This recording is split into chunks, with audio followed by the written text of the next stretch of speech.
Welcome once again. Our today's topic BA or ADA English poem Snake by D.H. Lawrence. सबसे पहले हम D.H. Lawrence का एक short introduction देखते हैं। D.H. लॉरेंस एक इंग्लिश राइटर, एसेइस्ट, नॉवेलिस्ट हैं। D.H. लॉरेंस की पोइट्री में या इनकी राइटिंग में हमें डीह्यूमनाइजेशन, ह्यूमन नेचर और मॉडर्न एज के कुछ फीचर्स देखने को मिलते हैं। अब ह्यूमन नेचर को जो D.H. लॉरेंस हैं वो अपने वर्क में इस तरह प्रेजेंट करते हैं कि इंसान की जो बदलती हुई आजकल के ज़माने में जो नेचर है या फितरत है वो किस तरह उसके लिए हार्मफुल है, और इंडस्ट्रियलाइजेशन यानी कि साइंस ने जिस कदर तरक्की की है उससे इंसानों पर क्या बुरे असरात मुरतब हुए हैं। और इसके अलावा इंसानों की बदलती हुई नेचर से उनके अंदर जो इनह्यूमन या फिर डीह्यूमनाइजेशन आती है, यानी कि इंसान अपने इंसानियत के दर्जे से किस कदर नीचे गिर चुका है। इनकी पोइट्री में या इनकी राइटिंग में हमें यही सब कुछ देखने को मिलता है और यही इनकी राइटिंग के मेजर थीम्स भी हैं। अब डीह्यूमनाइजेशन और ह्यूमन नेचर के बारे में ही ये अपनी इस पोइम स्नेक में लिखते हैं। अब इस पोइम का आगाज़ इस तरह होता है कि जो इस पोइम का नरेटर है वो खुद D.H. लॉरेंस हैं। वो खुद ही इस पोइम को नरेट कर रही हैं, यानी कि वो इस पोइम में एज आ नरेटर हमें दिखाई देती हैं कि एक जुलाई का महीना है। यानी कि इस पोइम की सेटिंग इन्होंने ये रखी है कि एक जुलाई का महीना है जिसमें कि वो अपने एक पिक्चर यानी कि एक गड्ढा जिसके अंदर पानी भरते हैं उसको लेकर वो अपने वाटर ट्रॉफ की तरफ जाते हैं पानी भरने के लिए। जब वो वहाँ पर पहुँचते हैं तो वहाँ पर पहले से ही एक गॉड क्रिएचर जिसे स्नेक कहा जाता है वो वहाँ पर मौजूद होता है पानी पीने के लिए। तो D.H. लॉरेंस यहाँ पे खुद को एक एज अ सेकंड कमर यहाँ पर प्रेजेंट करते हैं कि वो जो वहाँ पर अपने ही वाटर ट्रॉफ पर पहुँचे तो उन्हें वहाँ पर वेट करना पड़ा क्योंकि वहाँ पहले से ही स्नेक मौजूद था जो वहाँ पर पानी पी रहा था। अब वो यहाँ पर स्नेक की थोड़ी सी डिस्क्रिप्शन देते हुए बताते हैं कि स्नेक जो है वो एक ज़मीन के नीचे से एक होल के ज़रिए बाहर निकला। उस होल में से उसने आहिस्ता आहिस्ता खुद को बाहर निकाला, जैसे कि होता है कि वो पेट के बल रेंगते हैं क्योंकि उनके पाँव नहीं होते हैं। अब वो ये बताते हैं कि आहिस्ता आहिस्ता वो पानी पी रहा था और उसके दौरान वो उनको देख रहा था कि अपने शोल्डर और अपने हेड को उठाकर उनको देख रहा था कि वो वहाँ पर उसका इंतज़ार कर रहे हैं कि वो कब वहाँ से फ्री होगा और वो आगे से वो फिर इस अपने पिक्चर्स में पानी डालेंगे, इसके लिए उन्हें उसका वेट करना पड़ेगा। तो यहाँ पर वो इस चीज़ को एक्सप्रेस करते हुए आगे बढ़ते हैं कि स्नेक की थोड़ी सी और डिस्क्रिप्शन देते हैं कि वो जब पानी पी रहा था तो उसके साथ साथ वो अपनी हेड को इस तरह उठाता है जैसे कि कुछ शेफर्ड्स होते हैं कि जब वो चल रहे होते हैं तो उसके साथ साथ वो किस तरह खुद हेड उठाते हैं और इधर उधर लोगों को देखते हैं। तो वो उसके साथ उसको कंपेयर करते हैं और इसके अलावा वो मज़ीद उसकी यानी कि उसकी डिस्क्रिप्शन के बारे में बताते हैं कि वो गोल्डन ब्राउन कलर का है और वो किस तरह आहिस्ता आहिस्ता से स्लोली पानी पी रहा है। और फिर वो उसको देखते हुए वो खुशी महसूस करते हैं कि उनके अंदर एक हॉस्पिटैलिटी की फीलिंग आती है कि वो इनके वाटर ट्रॉफ पर पानी पीने आया है और वो उससे कुछ बात करना चाहते हैं कि कब वो इससे फ्री हो और उनसे वो बात करे। इसके साथ साथ जब वो देखते हैं कि जो स्नेक है वो पानी पीने के बाद अपने उस होल में वापस जा रहा है तो उनके अंदर ही कुछ वॉइसेस होती हैं जो उनको इस चीज़ पर करती हैं, यानी कि उकसाती हैं कि वो इसको यहाँ पर किल कर दे, क्योंकि उनकी सोसाइटी में ये कहा जाता था कि अगर कोई इंसान ज़्यादा ताकतवर है या वो ब्रेव है तो वो ऐसे यानी कि जो ऐसे एनिमल्स हैं जो डेंजरस क्रिएचर हैं उनको ख़त्म कर दे। तो इसके साथ साथ अगर वो उसको नहीं ख़त्म करते तो यानी कि वो बुज़दिल हैं, कोवर्ड हैं और वो उससे डर डर चुके हैं। इस तरह की जो वॉइसेस हैं वो नरेटर के यानी कि पोइट D.H. लॉरेंस के अंदर आती हैं और वो आहिस्ता आहिस्ता उसको देखते हैं कि किस तरह वो स्लोली जो स्नेक है वो हाफ उस होल के अंदर एंटर हो गया है। तो इस चीज़ पर कि वो ये आगे मज़ीद उससे कहते हैं, यानी कि खुद से बात करते हुए कि मैं तो उससे इस चीज़ का इंतज़ार कर रहा था कि वो मेरे वाटर ट्रॉफ पे उसने पानी पिया और वो मेरा मेरा शुक्रिया अदा करेगा, लेकिन वो बिना शुक्रिया अदा किए वहाँ से चला गया। तो इसके साथ ही वो एक स्टिक उठाते हैं और उसको हिट करते हैं, लेकिन अनफॉर्चुनेटली जो है कि वो स्टिक उसको नहीं लग पाती, लेकिन वो उससे थोड़ा सा मोहतात हो जाता है और उसका जो बैक बैक साइड थी, जो अभी होल से बाहर थी, वो उसको किस तरह सुकेड़ लेता है, यानी कि उसको किसी भी डेंजरस का, यानी कि उसको इरादा आगाह हो जाता है कि कुछ ना कुछ उसके ऊपर अटैक होने वाले हैं या फिर हो चुका है।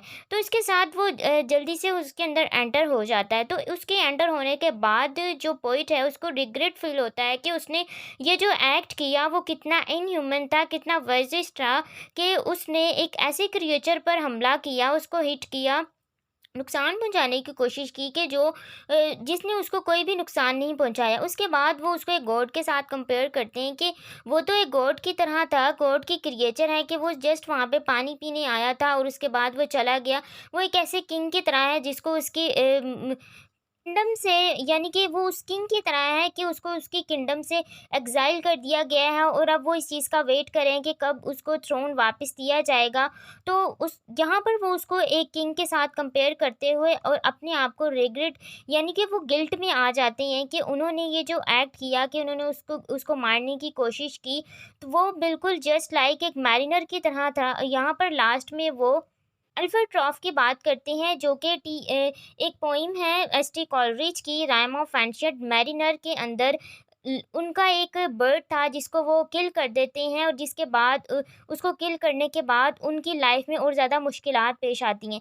तो वो यहाँ पर उसको उस अल्फ्रेड के साथ कंपेयर करते हैं कि जिस तरह मैरिनर ने उसको मारा था, मैंने भी यही काम किया और उनको भी इसी तरह रिग्रेट फील हुआ था, लेकिन उस अनफॉर्चुनेटली वो उससे अपोलोजाइज़ नहीं कर सकते थे क्योंकि वो मर चुका था। लेकिन मैं यहाँ पर वेट करता हूँ कि वो स्नेक वापस यहाँ से आए, फिर से मेरे वाटर ट्रॉफ पे पानी पिए और मैं उसे अपोलोजाइज़ करूँ कि उसने ये जो काम किया, यानी कि उसको मारने की कोशिश की, वो कितना इनह्यूमन एक्ट था। तो यहीं पर जो है वो इनकी ये पोइम ख़त्म हो जाती है। अब इसका थोड़ा सा एनालिसिस करते हैं, इसके कुछ सिंबल्स, थीम्स को डिस्कस करते हैं। अब इस पोइम में हमें कौन से मेजर थीम्स देखने को मिलते हैं। थीम्स क्या होते हैं कि एक सेंट्रल आइडिया होता है, वो कॉन्सेप्ट जो कोई भी राइटर, चाहे वो पोइट हो या नॉवलिस्ट हो या प्ले राइट हो, उसके अंदर जो मैसेज वो कन्वे करना चाहता है, डेट इज़ थीम। अब इसके मेजर थीम्स कौन से हैं। सबसे पहले है the liabilities of human education. अब इस पोइम के अंदर हमें क्या चीज़ दिखाई गई है कि इंसान को, यानी कि हमें जो एजुकेशन दी जाती है हमारी जो अटेंशन होती है उसकी तरफ कि हम उस एजुकेशन को किस तरह इस्तेमाल करते हैं।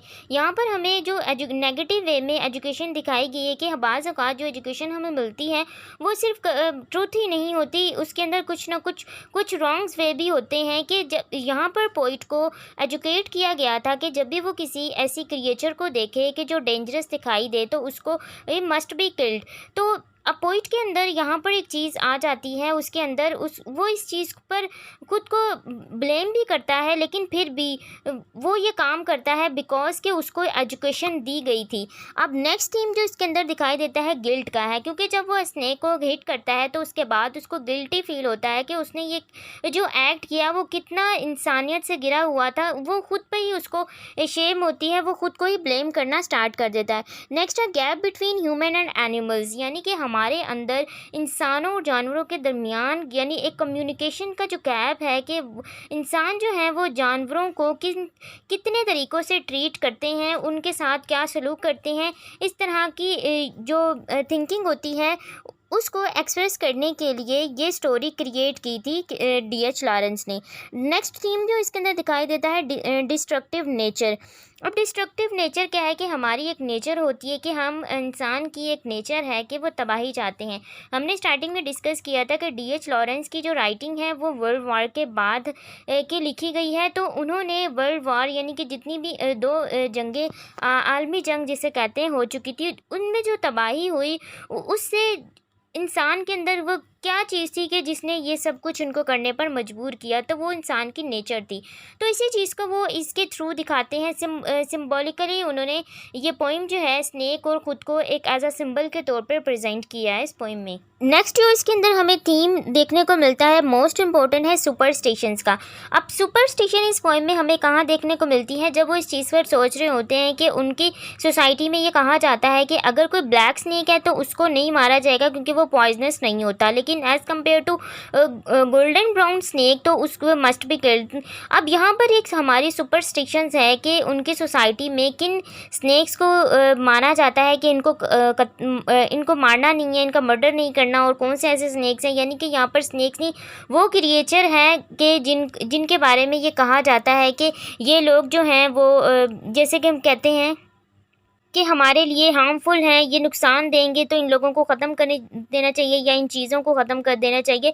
इस चीज़ को हम सुपरस्टिशंस यानी कि हमारे जो बिलीव्स होते हैं, फॉल्स बिलीव, कुछ ऐसी थिंकिंग पर होते हैं कि जिनको मानना तो दूर, हम उनको एक्सेप्ट भी नहीं कर सकते, लेकिन लोग फिर भी उनके ऊपर बिलीव करते हैं और उनके ज़रिए एक्ट भी करते हैं। नेक्स्ट जो इसके अंदर थीम है ह्यूमन नेचर का। ह्यूमन नेचर का थीम मोस्ट इम्पोर्टेंट है कि इंसान की एक फितरत है कि अगर वो कुछ ना कुछ उसको यानी कि उसकी सेंसेस कुछ उसको अपील भी करें कि वो कोई काम गलत कर रहा है, लेकिन अगर उसकी नेचर में ये चीज़ इंजेक्ट कर दी गई है कि उसको ये काम करना है तो वो ये काम करता है। तो इसी तरह D.H. लॉरेंस भी थे कि उनको पहले उस स्नेक के साथ सिंपैथी थी, वो उसको देख रहे थे, वो उसके साथ कुछ बातें करना चाहते थे, लेकिन फिर भी उनको जो एजुकेशन दी गई यानी कि जो उनके अंदर जो माइंड सेट किया गया था कि आप अगर कोई ऐसी क्रिएचर देखें तो उसको कत्ल कर देना चाहिए। तो अब यहाँ पर एक इंसान की नेचर के बारे में बताया कि इंसान की जो नेचर है, जो उसको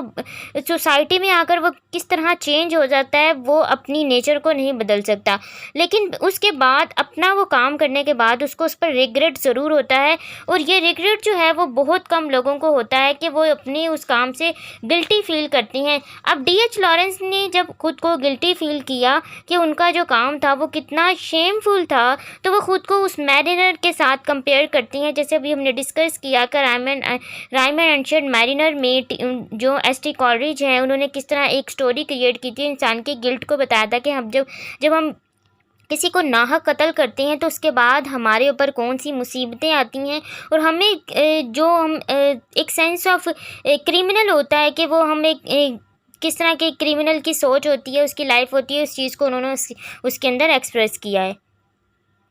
अब कुछ इसके सिंबल्स को डिस्कस कर लेते हैं। सिंबल्स क्या होते हैं कि वो चीज़ें, वो करैक्टर्स जिनके थ्रू राइटर जो हैं वो अपना मैसेज कन्वे करते हैं। सिंपल इसके अंदर जो मेजर हमें सिंबल्स देखने को मिलते हैं, सबसे पहले तो स्नेक यहाँ पर किस चीज़ को एक्सप्रेस कर रहे हैं, हमारी सोसाइटी के वो लोग जिनको नाहक कत्ल किया जाता है, ऐसे लोग या फिर वो एनिमल्स हो जाएं या कि ह्यूमन हो, वो गॉड की वो क्रिएचर जिनको बिना किसी कसूर के उनको मारा जाता है। अब सेकंड जो इसके अंदर सिंबल है वो स्टिक का है, जिससे उनको स्नेक को मारा गया था, उसको हम कंपेयर कर सकते हैं। वो सिंबलाइज करता है वेपन्स के साथ कि हम कौन से लोगों को मारने के लिए या एनिमल्स वगैरह को मारने के लिए, उनको इंजर करने के लिए वेपन्स वगैरह जो यूज़ करते हैं, उसको यहाँ पर इन्होंने स्टिक से सिंबलाइज किया है। देन उसके बाद वो पिक्चर जिसके अंदर वो D.H. लॉरेंस जो हैं वो अब पानी भरने के लिए आते हैं, वो किस चीज़ को सिंबलाइज़ कर रहा है, वो इस चीज़ को सिंबलाइज़ कर रहा है कि हम अपने माइंड में या अपनी लाइफ में या अपनी सोल में जो कुछ भी डालते हैं, वो यानी कि हमारी वो ख्वाहिशात, वो सब कुछ जो हम लाइफ में अचीव करना चाहते हैं, उसको ये जो पिक्चर है वो उस चीज़ को सिंबलाइज़ करता है। नेक्स्ट उसके बाद जो एक मोस्ट इम्पॉर्टेंट इसके अंदर सिंबल है वो वाटर ट्रॉफ है। अब वाटर ट्रॉफ को हम एक ओवरऑल होल वर्ल्ड के साथ कंपेयर कर सकते हैं कि जो कुछ भी वहाँ पे एक्ट हुआ वो वहाँ पर उस वाटरफॉल पे, क्योंकि वो वहाँ पर इंसान और जो जानवर हैं वो वहाँ पर थे किसके लिए, एक ही ख्वाहिश के, एक ही उनकी विश थी कि उन दोनों का एक ही मकसद था, एक ही एम था कि वो वहाँ पर पानी पीने आए थे। तो यानी कि हम जो इंसान हैं और एनिमल्स हैं, बर्ड्स हैं, ये सब कुछ एक ही दुनिया में रहकर, एक ही अर्थ पे रहकर अपनी ज़िंदगी गुजारती हैं, इसलिए सबको अलग अलग रख कर उनको उनकी अलग अलग अपार्टमेंट में उनकी अलग अलग यानी कि जगहें होती हैं, उनको उसी तरह के राइट्स देने चाहिए। तो D.H. लॉरेंस ने बहुत ही खूबसूरती से ब्यूटीफुली उन्होंने इस पोएम को डिज़ाइन किया है, उसको लिखा है। इसके अंदर जो सिंबल्स यूज़ किए हैं, इसके अंदर थिंग यूज़ किए हैं, इसके अंदर जो उन्होंने लिटरेरी डिवाइसेस यूज़ की हैं, इस सब की एक जो लेक्चर का एक पीडीएफ है, वो मैं डिस्क्रिप्शन में डाल दूँगी, आप वहाँ से इसको चेकआउट कर सकते हैं। एक इसकी क्रिटिकल एप्रिसिएशन भी, कि अगर कोई भी ऐसा क्वेश्चन इसके ऊपर आ जाए कि आपको स्नेक को एज अ पोइम डिस्कस करना है डीएच लॉरेंस के रेफरेंस से, तो आप उसके अंदर इन तमाम चीज़ों को लेकर डिस्कस कर सकते हैं कि कौन सा डीएच लॉरेंस ने थीम्स यूज़ किया, सिंबल्स यूज़ किए और उनका मेन जो सेंट्रल आइडिया था वो इस पोइम का क्या था।